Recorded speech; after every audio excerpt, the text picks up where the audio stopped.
मेरे आदरणीय मित्रों, नमस्कार। बातें जरा हटके की इस यूट्यूब चैनल पर मैं विमल आप सभी का हार्दिक रूप से स्वागत करता हूं। आज की इस वीडियो एपिसोड में आप सभी के साथ लोकतंत्र, गणतंत्र और जो जनतंत्र है, ये तीन शब्द महत्वपूर्ण है राजनीतिक शास्त्र के विद्यार्थियों के लिए, और जो स्टेट पीएससी और जो यूपीएससी के अभ्यर्थी होते हैं उनके लिए महत्वपूर्ण ये विषय हो जाता है। ये तीन शब्द, इसमें अंतर क्या है, इसके इस शब्द के मतलब क्या हो जाता है। साथ ही जो रिसर्च स्कॉलर हैं, जो रिसर्च स्कॉलर करते हैं, उनको अगर कोई रिसर्च पेपर लिखना है इस डेमोक्रेसी शब्द पर, लोकतंत्र के संबंधी पर, तो इन तीन शब्द को अर्थ जानकर वो क्या करेंगे, इस पर लिख सकते हैं। या अंतर्राष्ट्रीय विषय वस्तु पर या अंतर्राष्ट्रीय राजनीति के विचारधारा पर जब बात होती है और उनके शासन पद्धति पर बात होती है, तो ये तीन शब्द क्या है, डेमोक्रेसी जो लोकतंत्र है, दूसरा जो गणतंत्र और जनतंत्र से जो संबंधित विषय है, शब्द है, इसको जानते हैं। देखिए, तीनों डेस्कटॉप पर ये टॉपिक लिया गया है। आप ये टॉपिक से आपको बहुत ही लाभ होने वाला है। आम छात्र होते हैं उनके लिए भी, और आम आदमी होते हैं उनके लिए भी क्या होगा, इस शब्द को जानने के लिए महत्वपूर्ण है। क्योंकि आज जो भी देश है वहाँ पर क्या है, लोकतंत्र है। लोकतंत्र की क्या प्रकार है, इस लोकतंत्र के प्रकार के ऊपर बात करेंगे कि लोकतंत्र के अंदर या भारत क्या गणतंत्र है, भारत में क्या जनतंत्र है, क्या भारत में गणतंत्र है। इस प्रकार से तीन शब्द पूछी जाती है। आप किसी भी से पूछ सकते हैं कि क्या भारत क्या गणतंत्र, जनतंत्र या लोकतंत्र है, या जनतंत्र के अर्थ क्या होते हैं, मतलब क्या होती है। इस पूरी अवधारणा को आज की इस वीडियो एपिसोड में जानेंगे। मैं विमल, आपका दोस्त। तो आइए शुरू करते हैं और देखते हैं कि क्या है। तो शुरू करने से पहले इसमें कहा भी जाता है, एक छोटी सी डायलॉग, कि आप पढ़ेंगे तभी आप शिक्षित होंगे, ठीक है ना। और जब शिक्षित होंगे तभी आप समाज के निर्माण कर सकते हैं। तो शिक्षित वर्ग ही क्या है, समाज के निर्माण करते हैं, देश को आगे बढ़ाते, विकास में अपनी योगदान देते हैं, मानव के मूल को वो समझ पाते हैं। तो मानव के मूल के देखिए, राजनीतिक शास्त्र के जो स्टूडेंट हैं या राजनीतिक विज्ञान में आप जो पढ़ेंगे पॉलिटिकल साइंस में, तो वहाँ पे क्या है, राजनीतिक मूल्य है जो ह्यूमन रिसोर्स है, ये जो ह्यूमन वैल्यू है, उस वैल्यू को समझेंगे और समझने की कोशिश करेंगे। जो समझेंगे आप उसको एक दूसरे से प्रासंगिक या रिलेवेंट जो होंगे, वो इस तीन शब्द को जानकर आप उस पर कर सकते हैं।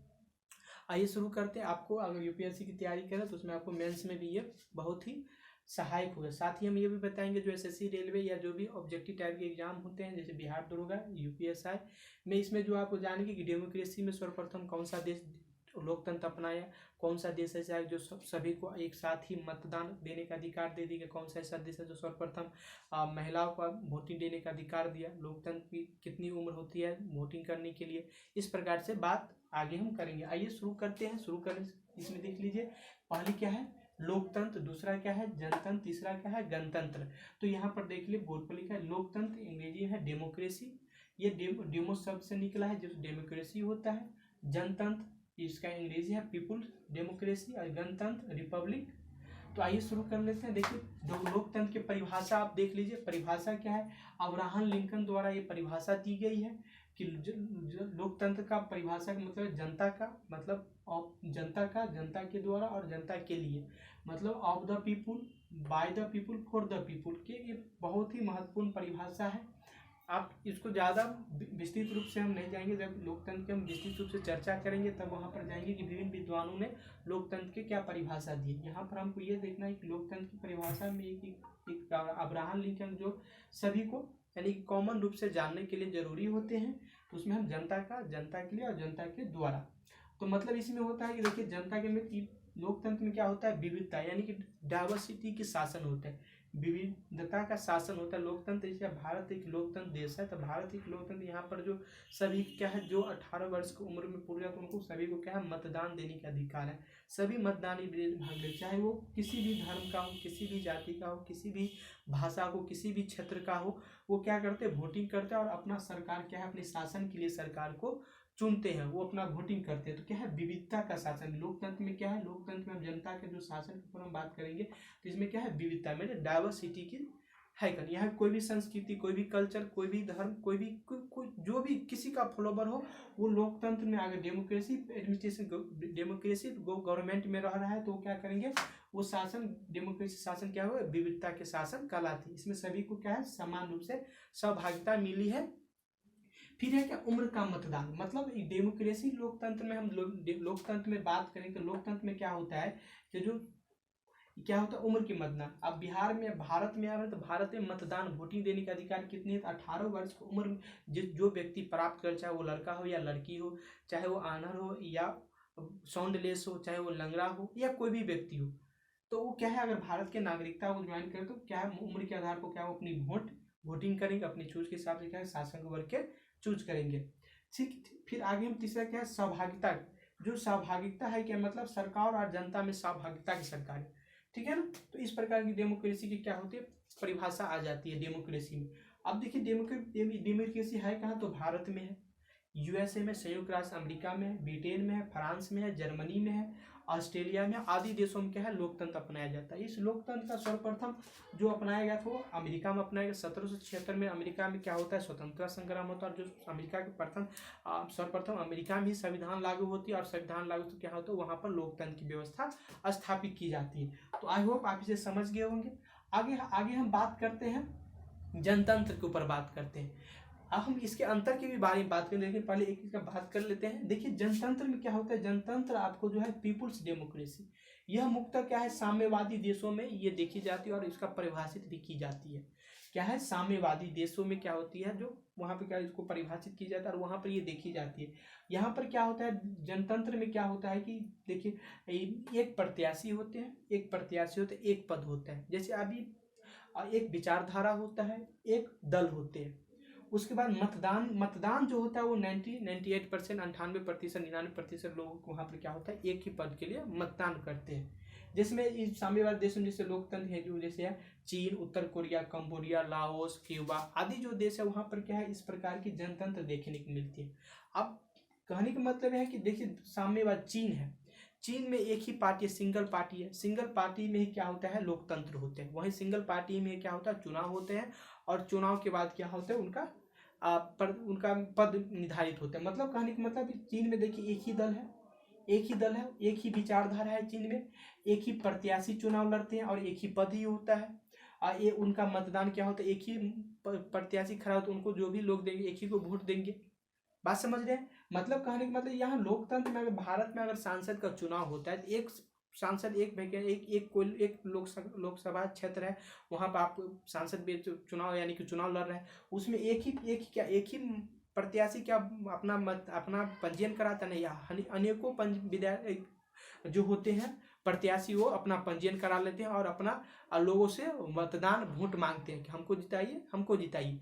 लेकिन इसमें जनतंत्र में जो जनतंत्र की जो परिभाषा, जनतंत्र की जो लोकतंत्र है, तो उसमें क्या होता है, एक ही लोकसभा में एक ही प्रत्याशी खड़ा होंगे, दूसरा प्रत्याशी नहीं खड़ा होगा। इसलिए इस जनतंत्र में ये कहा जाता है कि यहाँ पर एक दल होती है, एक मतदान यानी एक विचारधारा होता है, एक प्रकार एक पद होता है, एक ही पद के लिए एक ही पद है। लेकिन अब यहाँ अगर भारत में आप कोई दूसरे संदर्भ में, दूसरे लोकतंत्र देश में जाएंगे जहाँ पर जनतंत्र की विचारधारा है, वहाँ पर क्या है, एक पद के लिए अनेकों प्रत्याशी खड़ा हो सकते हैं। लेकिन यहाँ पर एक पद के लिए एक ही प्रत्याशी का, दूसरा प्रत्याशी वहाँ पर नहीं खड़ा होंगे, एक ही प्रत्याशी को सभी पीपुल क्या है, लोगों क्या है, उनको वोट देंगे। तो इसलिए इसको बोला जाता है पीपुल्स डेमोक्रेसी। ये कहाँ दिखाई जाता है, तो चीन में दिखाई जाती है, और कोरिया में, दक्षिण कोरिया में, ठीक है, इस प्रकार से देखा है। दक्षिण कोरिया में, उत्तर कोरिया में, क्यूबा, कंबोडिया, लाओस, इतना देश है, वहाँ देश पर क्या है, ये जनतंत्र दिखाई जाती है।